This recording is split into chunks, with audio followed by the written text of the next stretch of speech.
Hi, this is the day 16 reading of We Beat the Streets. We're going to do something a little bit different this time because I want to make sure that we finish the book before the end of school. So we have like 30 pages left, and there's no way we can read that and do our About Me projects. So what I'm going to do is read you just like the guys' memoirs, their reflections on these four experiences. So Chapter 18 is about them trying to become rappers. So they're in college and they decide to have like a rapping career. And this is what George says when he thinks back on that. It's called Rap Stars question mark. It was fun while it lasted, but we never seriously considered leaving all those years of preparation and study for the vague possibility of becoming rappers. I never really thought we had what it took to rap professionally. It seemed to me like too much work for something that was uncertain at best. I'm not much of a gambler. I need better odds. Continuing our medical studies seemed like a much more sensible risk. Rap provided the soundtrack for our journey.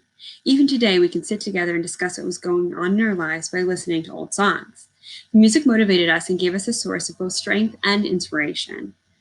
It gave us a much needed break from the academic intensity and was a creative outlet as well. I think it's really important that everyone have a hobby or outside interest.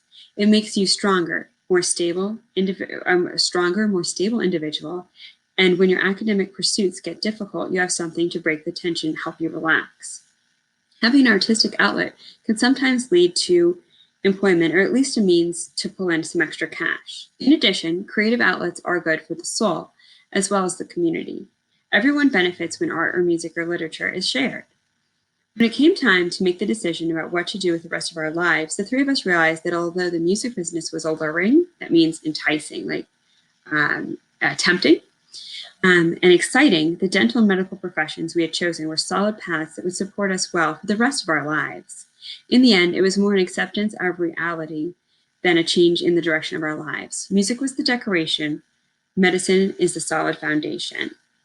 So what George is saying here is that it's really important to have these outside interests, and you don't need to make those your profession. You can use those to support yourself in your profession. And that's something that I've really noticed with the COVID-19 stuff and being quarantined is that I like my profession as a teacher a lot, and I love putting a lot of time into it. But I've needed to learn to have a balance and have other things to pursue, especially when like this is all we're doing, right? Okay, so the next section is about the boys had to separate. Once they graduated from college, Samson and Ramick went to med school and George went to dental school. So this was the first time they'd been separated since before they met each other. And this is again from George. It's called Hanging in There. It takes a long time to be a doctor or dentist. After 4 years of college, when most students are completing their education with bachelor's degrees, medical and dental students immediately begin their studies in medical or dental school. It takes at least another 4 years, depending on the program. After that, doctors are required to do both an internship and residency at a selected hospital to complete their studies. Sampson and Ramick got accepted to Access Med, a difficult program, but worth the effort. It takes a lot of perseverance to hang tough with challenging choices. You can tell this is from the 90s, hang tough. Our peers were making money, often illegally, while we struggled for every nickel to buy books and supplies. Our families, though supportive, could not possibly understand the pressures we lived with. It takes the support and understanding of close friends to make it through. Try to find someone with goals that are similar to yours and use each other for strength and stability. When Samson and Ramick were in medical school and I was in dental school, it was rough not being together every single day, sharing classes and conversation and support.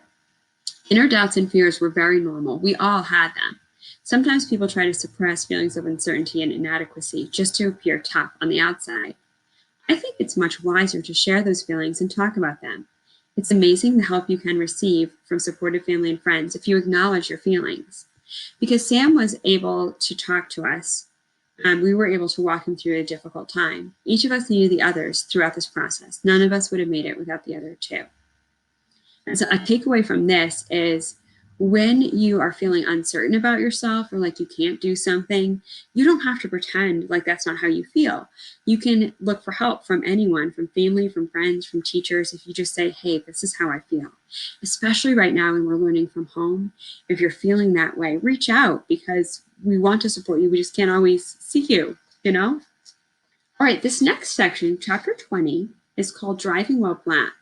And this is Ramick, a medical school who was driving home with one of his friends. He got pulled over, and the officer just wanted to find something wrong and searched his car without a warrant. Found a little pocket knife, like really tiny, and arrested Ramick. So this was crazy. This is called The Possibility of Losing the Dream. Many people have said that I was always in trouble. Looking back, I think I would have to agree with them. This is by Ramick.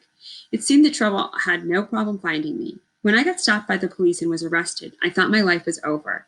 All that I had worked for, all the three of us had fought for together, was about to disappear. And for once, it wasn't my fault. I hadn't done anything wrong. That's what made the whole situation so frustrating. I could have thrown in the towel and given up, but I didn't. I had too much to lose. Sure, it was hard to concentrate on school during that time, but deep down, I knew I was going to be a doctor, and I had faith that it was going to work itself out. I didn't have much faith in the justice system, but I believed in myself. That's where my faith was. That's what's necessary when the hard times come. Resilience. It means the ability to bounce back after something tough happens. I know it's difficult to hold your head up high when you feel that by doing so, you'll get smacked around, but it's important to stand tall for what you know is right. I think the reason I was still successful was because no matter what trouble I got into, I never gave up on my dreams. I always knew I was going to succeed. Throughout all the adversity, that means all the difficult stuff, I triumphed when most would have given up. Everybody goes through difficult periods in life. The person who is successful is the one who doesn't quit. Failure was not an option for me. It never was and never will be. So that's Ramick reflecting on how he almost got put in jail for no reason, just for kind of like being a victim. The great part is what happened in the end is they had taken that little tiny knife from him and then they lost it because it was so small. So they didn't have any evidence to arrest him with. Last, we're going to read about Samson in medical school. This is called Going Back to Where It All Began. Impossible. I went all over the country interviewing at different facilities, while all the time my place was right back at home where it all started. I couldn't have written it better. To be back home taking care of individuals I went to school with, and neighbors, friends, relatives, and people from the community was simply priceless. That experience made me believe that some things are out of our control, and only faith will see us through. When times get hard, as they certainly will, and the situation seems hopeless, it will certainly seem to be at times, as it certainly will seem to be at times. Spiritual belief and old-fashioned faith are powerful allies to see you through. When it looked as though I would have to take a job in internal medicine, he wanted emergency medicine, it seemed as if my struggles had been meaningless. Just at the point when I was finally supposed to capture success, it was going to be snatched away from me. With faith, a little good fortune, and my 3Ds, discipline, determination, and dedication, I was placed at the hospital where it all began. The same hospital where I was taken for my broken foot so many years ago became the place where I began my practice of medicine. From a frightened 6-year-old patient to a confident 26-year-old doctor. Who could have believed it was possible? So that's Samson reflecting on when he needed to find a residency that's like a place to practice all the medical school stuff. It's after you graduate from med school. It's after all the classes part. He was interviewing at all these hospitals all over the country and ended up finally finding a place back at home. So that's how that worked. And that's the end of today's reading. We're going to finish the book in our live classes, which is the next time we have class. Thanks for listening.